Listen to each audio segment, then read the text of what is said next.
Hello everyone, कैसे हो बच्चों।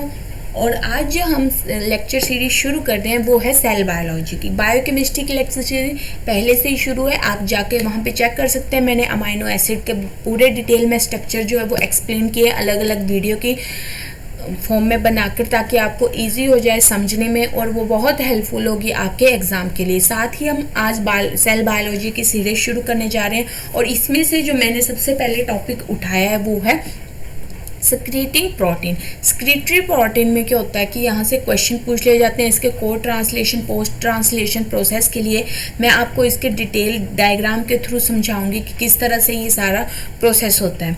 तो आप वीडियो को एंड तक देखें और इस सीरीज़ को अभी चैनल को सब्सक्राइब कर लें, क्योंकि इस सीरीज़ में आपको हर एक चीज़ डिटेल में मिलेगी, पार्ट में मिलेगी। हम सारी ऑर्गेनेलिज कंप्लीट करेंगे, सेल मेम्ब्रेन के बारे में पढ़ेंगे, ट्रांसपोर्टर के बारे में पढ़ेंगे, वायरस के बारे में हम डिटेल स्टडी करेंगे, कौन से वायरस होते हैं और कैसे वो वर्क करते हैं। उसके बाद आपके लिए जेनेटिक्स की सीरीज आएगी, इकोलॉजी की सीरीज आएगी, डेप बायो की सीरीज। मैं कोशिश करूंगी सारे इंपॉर्टेंट टॉपिक आपको कवर करवा सकूं। इस वीडियो को एंड तक जरूर देखें, क्योंकि इसमें code translation and post translation का जो प्रोसेस है उसके बारे में मैं आपको डिटेल में बताऊंगी, जहां से बहुत बार स्टेटमेंट की फॉर्म में पार्ट सी में क्वेश्चन पूछे गए हैं। तो चलिए शुरू करते हैं। Secretory protein. All eukaryotic cell use some secreting pathway for synthesis, sorting protein and soluble lumen protein in ER, Golgi and lysosome collective to secrete protein. जितने भी यूकैरियोटिक सेल होते हैं वो कोई ना कोई पाथवे जरूर यूज़ करते हैं कि वो अपने अंदर से जो प्रोटीन, सोल्यूबल प्रोटीन है, उनको बाहर सिक्रीट कर सकें। N terminal hydrophobic signal peptide sequence target secreting protein to ER membrane. जो एन टर्मिनल होता है सिग्नल पेप्टाइड का, आपको पता है दो तरह के एंड होते हैं। एक होता है सी टर्मिनल और एक होता है एन टर्मिनल। ठीक है, तो एन टर्मिनल क्या होता है? एन टर्मिनल जो होता है हाइड्रोफोबिक सिग्नल, वो स्पेसिफिकली टारगेट किया जाता है एंडोप्लाज्मिक के केस में। ये याद रखना, ये बहुत इंपॉर्टेंट है, स्टेटमेंट में बहुत बार पूछा जाता है, ये पूछ लिया गया है। Secretory protein can be translocated in ER either को ट्रांसलेशन एंड पोस्ट ट्रांसलेशन। जो सिक्रीटरी प्रोटीन है ना, वो कैसे भी ट्रांसलोकेटेड हो सकते हैं इन ER मेम्ब्रेन के। या दो प्रोसेस होते हैं, को ट्रांसलेशन के थ्रू या पोस्ट ट्रांसलेशन के थ्रू। को ट्रांसलेशन में क्या होता है, राइबोसोम इन्वॉल्व होते हैं और पोस्ट ट्रांसलेशन में राइबोसोम का रोल नहीं होता है। साइटोसोल में 16 to 30 रेजिड्यू सीक्वेंस नेसेसरी होते हैं फॉर द सीक्वेंस के लिए। तो ये भी बहुत इंपॉर्टेंट, डायरेक्ट रेजिड्यू के ऊपर स्टेटमेंट में ये लाइन दे दी जाती है। ER signal sequence peptide is located at N terminal of protein. कहाँ पे सिग्नल या पेप्टाइड सीक्वेंस जो होता है वो कहाँ पे लोकेटेड होता है? N terminal of endoplasmic reticulum membrane के ऊपर। Next, the hydrophobic core of ER signal sequence is essential for functioning। जो एंडोप्लाज्मिक की मेम्ब्रेन होती है, ये जो मेम्ब्रेन होती है वो क्या होती है? हाइड्रोफोबिक होती है। और ये जो हाइड्रोफोबिक होती है कोर जो होती है वो बहुत इंपॉर्टेंट होती है, इस सिग्नल प्रोसेस के लिए फंक्शनिंग होती है। If a specific sequence of hydrophobic amino acid is subjected to deletion or charged amino acid are introducing into the hydrophobic core and terminus of a protein to function as a single protein remain in cytosol if change in single amino acid. Means ये जो hydrophobic sequence होता है ना, इस जो process के लिए वो सीक्वेंस जो होता है वो बहुत स्पेसिफिक हो। अगर किसी सिंगल अमाइनो एसिड में भी कोई चेंज हो जाए, डिलीशन हो जाए एन टर्मिनल के ऊपर, तो वो क्या होता है, वो ER मेम्ब्रेन से ER ल्यूमेन तक पास ही नहीं होता है, वो रिमेन कहाँ पे रह जाता है? साइटोसोल में होता है। इसलिए सीक्वेंस जो होता है इसमें बहुत इंपॉर्टेंट रोल है, क्योंकि ये स्पेसिफिक सीक्वेंस होता है, वहाँ से कोई भी सिंगल अमाइनो एसिड भी डिलीट या चेंज नहीं होना चाहिए। अब दो प्रोसेस बताया आपको, एक को ट्रांसलेशन, एक पोस्ट ट्रांसलेशन के थ्रू। ट्रांसलेशन के थ्रू जो होता है वो प्रोसेस, ये इसमें जो होता है ER मेम्ब्रेन में प्रोटीन की सिक्रीटिंग होती है। तो फर्स्ट जो है वो कोड ट्रांसलेशन प्रोसेस है और इसमें से बहुत बार क्वेश्चन पूछे गए। मैं आपको बताऊंगी भी किस तरह के क्वेश्चन पूछे जाते हैं। तो चलिए इसको शुरू करते हैं, पहले प्रोसेस को पढ़ना। Code translation translocation is initiate by 2-GTP hydrolysing protein. किसके थ्रू इनिशिएट होता है? 2-GTP हाइड्रोलाइज प्रोटीन के through. Two key component in this targeting are signal recognition particles SRP signal recognition particle की शॉर्ट फॉर्म है SRP। Its receptor located in ER membrane. जो SRP है वो cytosol में होता है और इसका रिसेप्टर जहाँ पे जाके ये बाइंड होता है वो कहाँ पे होता है, ER की मेम्ब्रेन के ऊपर होता है। SRP cytosolic ribo nucleotide protein होता है। एक क्या होता है SRP, cytosolic ribo nucleo protein होता है that bind simultaneously to the ER signal sequence and large ribosome sub unit to SRP। ये आपको नेक्स्ट स्लाइड में समझ आएगा जहाँ पे मैं आपको डायग्राम एक्सप्लेन करूंगी। ये जो SRP होता है एक साइटोसोलिक राइबो न्यूक्लियो प्रोटीन है जो कि बाइंड कर जाता है साइमल्टेनियसली, ऐसे ही बाइंड कर जाता है ER की सीक्वेंस के साथ साइटोसोल रीजन में। और कहाँ पे, large ribosome sub unit. Ribosome की कितनी सब यूनिट होती है, 2 सब यूनिट होती है। एक होती है स्मॉल सब यूनिट और एक होती है लार्ज सब यूनिट। और लार्ज सब यूनिट के साथ जो होता है वो SRP जाके बाइंड हो जाता है। ठीक है, यहाँ पे इस यूनिट के साथ बाइंड हो। तो ये भी बहुत इंपॉर्टेंट पॉइंट है। कई बार स्टेटमेंट में पूछ लिया जाता है कि SRP जो है वो लार्ज सब यूनिट के साथ बाइंड होता है ER के सीक्वेंस के साथ या स्मॉल सब यूनिट के साथ। तो स्टेटमेंट में ये छोटी छोटी चीज़ें नोटिस करनी होती है, वहीं पे बच्चे कंफ्यूज होते हैं, लार्ज और स्मॉल में ही कंफ्यूज हो जाते हैं। और इसका रिसेप्टर कहाँ पे प्रेजेंट होता है, ER की मेम्ब्रेन के ऊपर। SRP is composed made of 6 polypeptide unit. 6 polypeptide unit से बना होता है। स्मॉल साइटोप्लाज्मिक RNA 300 न्यूक्लियोटाइड होते हैं।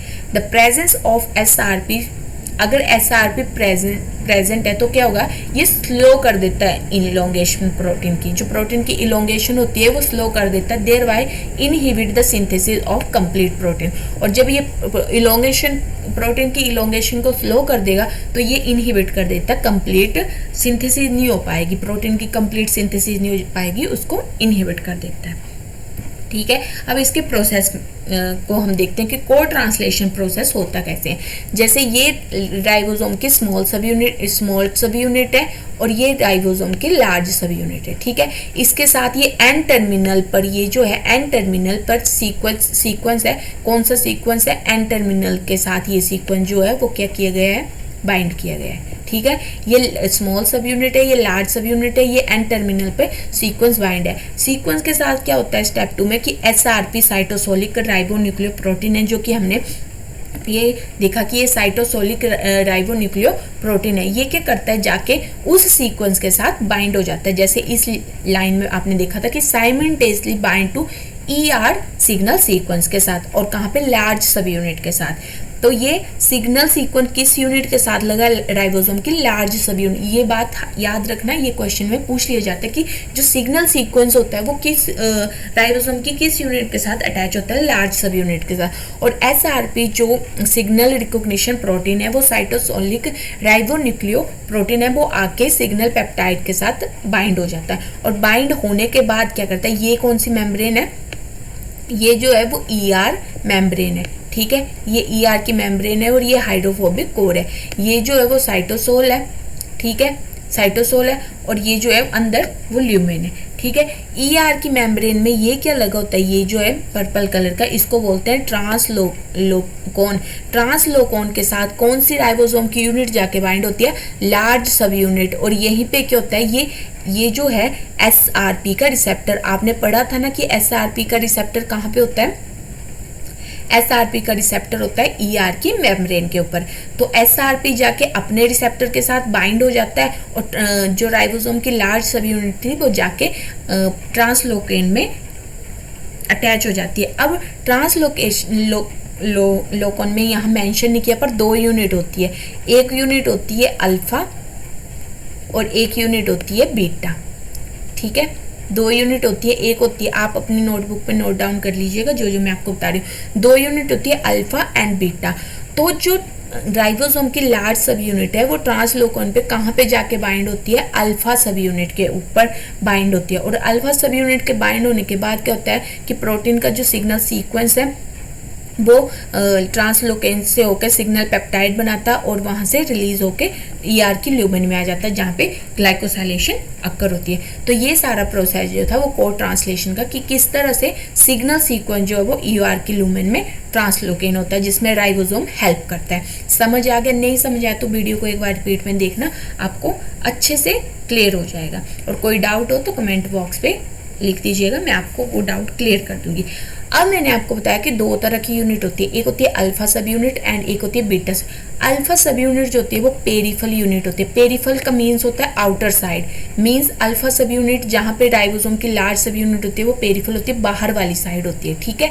और बीटा यूनिट जो होती है वो इंट्रीगल द मेम्ब्रेन प्रोटीन, मतलब बीटा सब यूनिट कहाँ पे होती है? मेम्ब्रेन के इंट्रीगल, इंट्रीगल मतलब इनर साइड, आई से याद रखना इनर साइड, ठीक है।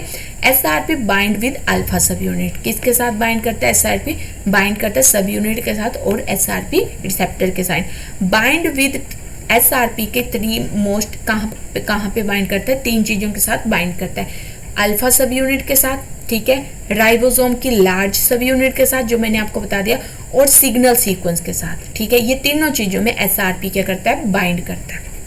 तो ये प्रोसेस हो गया कोड ट्रांसलेशन का।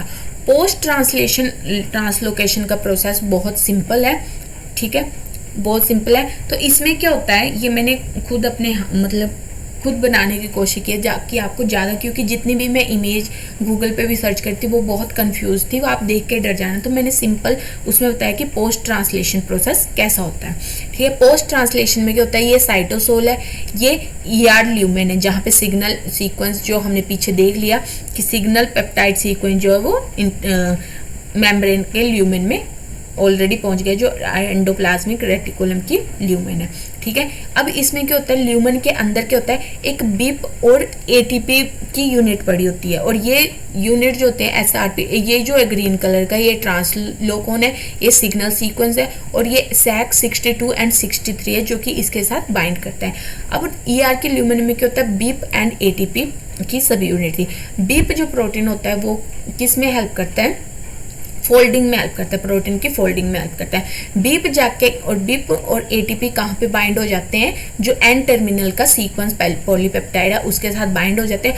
बाइंड होते ही बीप जो होता है उसमें क्या होता है, हाइड्रोलाइजेशन हो जाती है, हाइड्रोलाइज कर जाता है। जो एटीपी है वो किस में चेंज हो जाता है? एडीपी में। किस में चेंज होता है? एडीपी।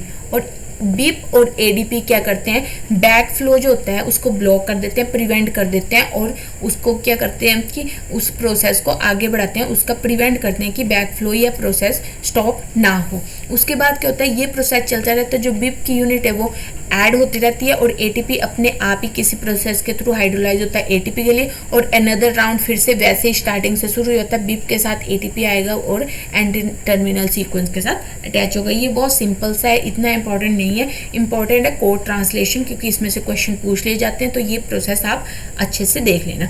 आज की वीडियो में इतना ही, और उसके बाद हम नेक्स्ट पार्ट जो आएगा उसमें हम शुरू करेंगे प्रोटीन की मॉडिफिकेशन, जो कि 4 तरह की होती है, जिसमें हम ग्लाइकोलाइजेशन पूरी कवर करेंगे, डाइसल्फाइड की बॉन्ड की फॉर्मेशन कैसे होती है ईआर में वो पूरी करेंगे, प्रॉपर फोल्डिंग कैसे होती है प्रोटीन में, और क्लीवेज कैसे होती है उसके बारे में हम नेक्स्ट वीडियो में पढ़ेंगे।